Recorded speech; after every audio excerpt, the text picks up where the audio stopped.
नमस्कार, मैं हूं आपके साथ सुनील बॉबी और आप इस समय देख रहे हैं अपना कार्यक्रम बिहार समाचार। बिहार समाचार में हम खबरें लेते हैं बिहार की शिक्षा, रोजगार, ग्राम पंचायतें, वार्ड सदस्य और राजनीतिक हलचलों से।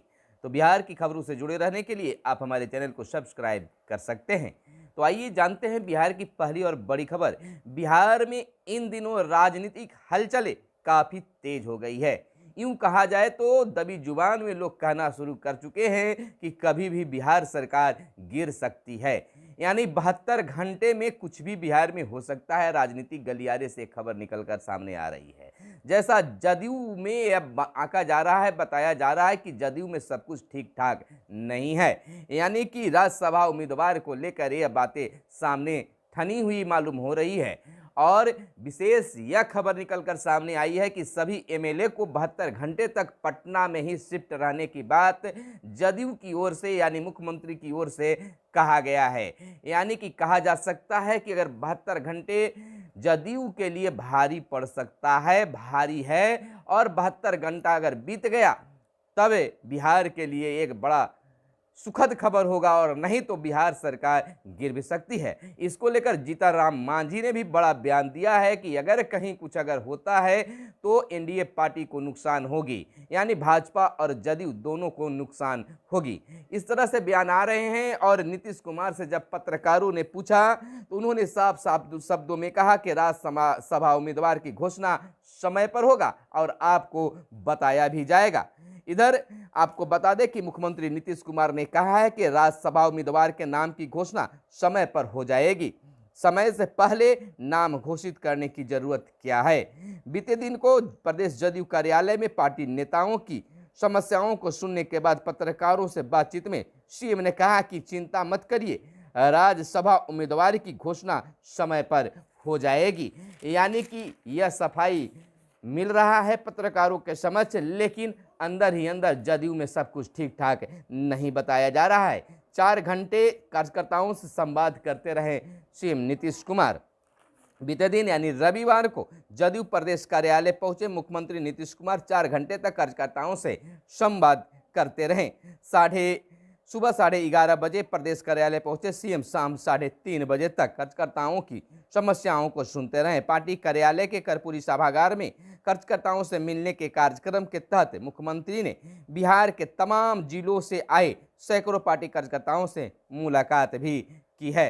इधर बड़ी खबर निकलकर पंचायतों को लेकर भी आ रही है कि पंचायतों के विकास को लेकर बिहार सरकार बिल्कुल आगे कार्य करने के मूड में है। और यह एक बार पंचायती राज विभाग के द्वारा पत्र निकाला जा रहा है कि सभी पंचायतों के वार्डों में शीघ्र ही समिति का गठन करवा लिया जाए ताकि वार्ड के खाते में पैसे भेजकर 7 निश्चय योजना पार्ट 2 का शुभारंभ हर जगह कर दिया जाए। इसको लेकर लाखों रुपए देने की बात भी बिहार सरकार की ओर से की गई है। यानी कि समिति का गठन जैसे ही होता है तो वार्ड के खाते में लाखों रुपए आएंगे नल जल योजना को संचालित करने और नली गली पक्कीकरण करने को लेकर। हालांकि इसको लेकर मुखिया की ओर से भी कई बयान सामने आए हैं। मुखिया जी को भी सही समय पर सही योजनाओं का लाभ नहीं मिल पा रहा है।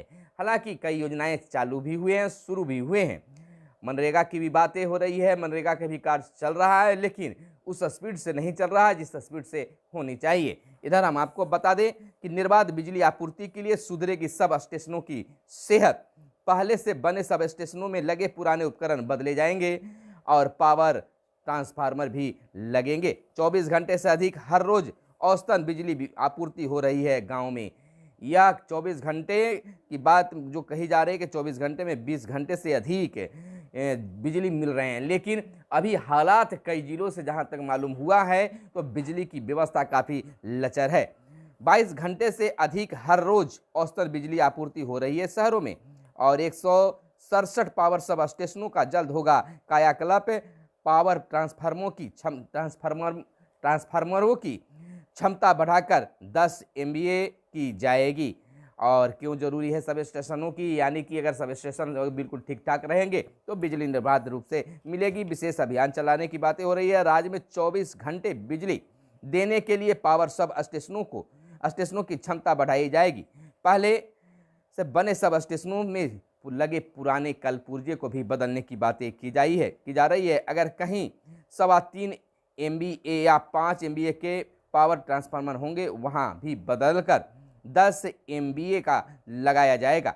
कुछ सब स्टेशनों में नए पावर ट्रांसफार्मर भी लगाए जाएंगे। कंपनी की योजना के अनुसार राज्य के 167 पावर सब स्टेशनों को आधुनिकीकरण व मरम्मतीकरण करने की योजना है। यानी कि आने वाले समय में बिहार में और बिजली व्यवस्था सुधरेगी। लेकिन इस गर्मी की बात कर ले तो गर्मी में बहुत गाँव के क्षेत्र, ग्रामीण क्षेत्रों में बिजली की आपूर्ति ठीक ठाक नहीं बताई जा रही है। कांग्रेस ने रिसर्च विभाग को किया पुनर्गठित, और क्या 2 एकड़ जमीन खरीदना अपराध है? राजद प्रदेश प्रवक्ता चितरंजन गगन ने भाजपा नेता सुशील मोदी से जानना चाहा है कि जिस परिवार में 2 मुख्यमंत्री, केंद्र और राज्य में मंत्री, सांसद और विधायक रहे, डॉक्टर तथा उसे रहे हूं, तथा उस परिवार के लिए 2 एकड़ जमीन खरीदना भी अपराध है। आरोप लगाया है कि सीबीआई का इस्तेमाल कर भाजपा लालू परिवार के खिलाफ माहौल बनाना चाह रही है। और इधर तेजस्वी ने देश की बढ़ाई है शान। युवा राजद का कहना है परीक्षा का डमी प्रवेश पत्र 23 को होगा जारी। बिहार बोर्ड ने औद्योगिक प्रशिक्षण उच्च माध्यमिक स्तरीय भाषा, हिंदी और अंग्रेजी परीक्षा 2022 डमी प्रवेश पत्र 23 मई को जारी किया जाएगा। और इधर बिहार के नियोजित शिक्षकों के लिए बड़ी खबर निकलकर सामने आ रही है कि बीपीएससी के द्वारा जो प्रधान शिक्षक बनाने की जो परीक्षा होने वाली है, उसको लेकर जिलावार कोटिवार रिक्तियां जारी कर दी गई है। कहां किस कोटि की कितनी रिक्ति है, किस जिला में कितनी रिक्ति है, उसका जारी कर दिया गया है। आप भी चेक कर सकते हैं। और सीएम आज किया बीज रथ रवाना, और दरभंगा में 2 भाइयों से पूछताछ, मोबाइल हुआ जब्त। बीपीएससी पेपर लीक के मामला सामने आया है। और एनडीए सरकार में विकसित हो रहा है बिहार, आरसीपीसी बोले हैं। केंद्रीय इस्पात मंत्री रामचंद्र प्रसाद सिंह ने लगातार दूसरे दिन अपने पटना स्थित आवास पर जदयू कार्यकर्ताओं और नेताओं से मुलाकात की। इस दौरान केंद्रीय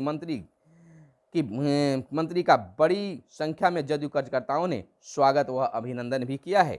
और पुलिस कर्मियों पर विभागीय कार्यवाही में सामने आई कई खामियां। आपको बता दें, स्पष्टीकरण मांगे बगैर भी दे दिया गया प्रोसीडिंग शुरू करने का आदेश। 1-2 नहीं, 32 तरह की खामियां विभागीय कार्यवाही में गिनाई गई। और मुख्यालय ने कहा न करें ऐसी गलतियां, कर्मचारियों का होता है फायदा। सिपाही से इंस्पेक्टर तक के पुलिसकर्मियों पर चलाए जाने वाले विभागीय कार्यवाही में कई खामियां सामने आई है। विभागीय कार्यवाही में नियमों की अनदेखी के चलते सजा पाने वाले पुलिसकर्मियों को फायदा हो रहा है।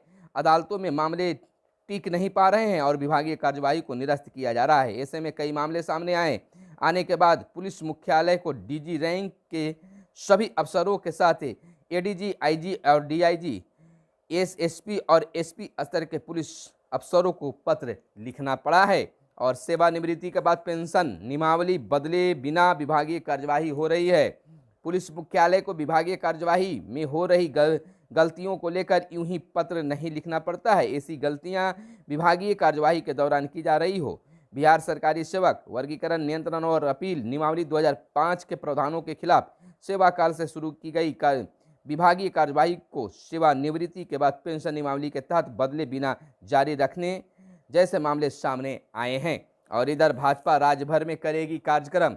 केंद्र की मोदी सरकार के 8 साल पूरे होने के उपलक्ष्य में भारतीय जनता पार्टी ने पूरे देश में बड़े पैमाने पर 14 दिवसीय कार्यक्रम करने की योजना बनाई है। 1 जून से 14 जून तक चलने वाले एक पखवाड़े के इस आयोजन की तैयारियों के लिए प्रदेश कार्यालय में भाजपा के तीनों संगठनात्मक जिलों पटना महानगर, पटना ग्रामीण तथा बाढ़ जिले की संयुक्त बैठक बीते दिन किया गया। और 5 जिलों में 12 करोड़ की टैक्स चोरी पकड़ी गई है।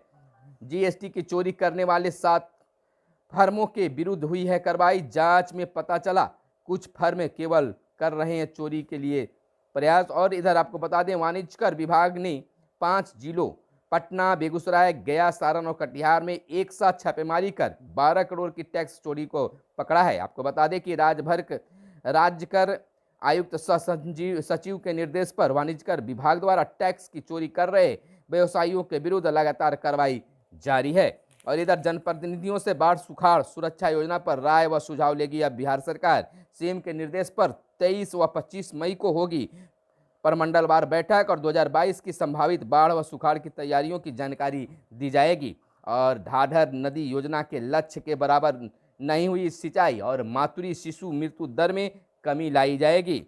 और बिहार में 14.6% लोगों को ही स्वास्थ्य बीमा। आपको बता दें NFHS5 की रिपोर्ट में खुलासा हुआ है आयुष्मान भारत और अन्य बीमारी की भी जानकारी कम, स्वास्थ्य विभाग की उदासीनता सबसे बड़ा बन रहा है बाधक। और इधर जदयू जिला अध्यक्ष मनोनीत किए गए हैं। इधर कुछ और खबरें जो आपको बताना जरूरी है। मोदी बाइडेन यूक्रेन पर करेंगे सीधी बात। क्वाड शिखर सम्मेलन के लिए प्रधानमंत्री आज जापान पहुंचेंगे। इधर आपको बता दें कि सूबे में गर्मी से राहत और आज भी आंधी पानी के आसार बताए जा रहे हैं। अलर्ट भी जारी किया गया है। बगा में सर्वाधिक 40 मिमी बारिश दर्ज की गई है और मदनपुर में संदिग्ध हालत में, औरंगाबाद के मदनपुर में संदिग्ध हालत में 3 लोगों की गई जान। आपको बता दें कि एसपी कातेश मिश्र ने बताया कि कार्य में लापरवाही को लेकर एंटी लिकर टास्क फोर्स के प्रभारी व स्थानीय चौकीदार को निलंबित किया गया है। पोस्टमार्टम रिपोर्ट से मौत के कारण का पता चलेगा। और इधर KL राहुल T20 श्रृंखला में भारतीय टीम के कप्तान और भाजपा सांसद अर्जुन सिंह TMC में हुए शामिल। और उत्पाद शुल्क में कटौती से राज्यों में का हिस्सा नहीं घटेगा। सड़क हादसे में 7 बारातियों की मौत। यह यूपी से बड़ी खबर निकलकर सामने आई है। तो यह थी आज की खास प्रमुख खबरें जो आपको जानना बहुत जरूरी था। आपकी काम की भी खबरें हो सकती है। और आपको कुछ और खबरें बता दें। जमाखोरी करने वालों पर देशव्यापी छापे। बड़ी संख्या में गैस स्टेशनों पर लोग ईंधन खरीद कर जमा कर रहे हैं। उपलब्धता के बाद भी लग रही है लंबी कतारें। आपको बता दें राष्ट्रपति की असीमित शक्तियों पर अंकुश लगाने की तैयारी। संशोधन से दोहरी नागरिकता वाले सांसदों की मुश्किलें बढ़ेगी।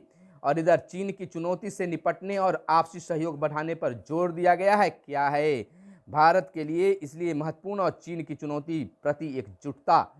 गाड़ी चोरी होने पर क्लेम ना मिले तो तब क्या होगा, कानून के बारे में भी जानकारी आपको मिलेगी। और आरोप है पेट्रोल डीजल पर उत्पाद शुल्क घटा लोगों में भ्रम पैदा कर रही है सरकार। इमरान खान ने ईंधन शुल्क घटने पर भारत को सराहा। नक्सल प्रभावित जिलों की सड़कों पर टेंडर में गड़बड़ी। यह धनबाद से निकलकर खबरें सामने आ रही है। दुनिया में कोरोना के बीच संक्रामक बीमारियों ने बढ़ाई है चुनौती। तो यह थी आज की खास प्रमुख खबरें जो काम की खबरें हो सकती है। तो फिर मिलते हैं अगले वीडियो में, तब तक के लिए दीजिए इजाजत। धन्यवाद। जय हिंद, जय भारत, वंदे मातरम।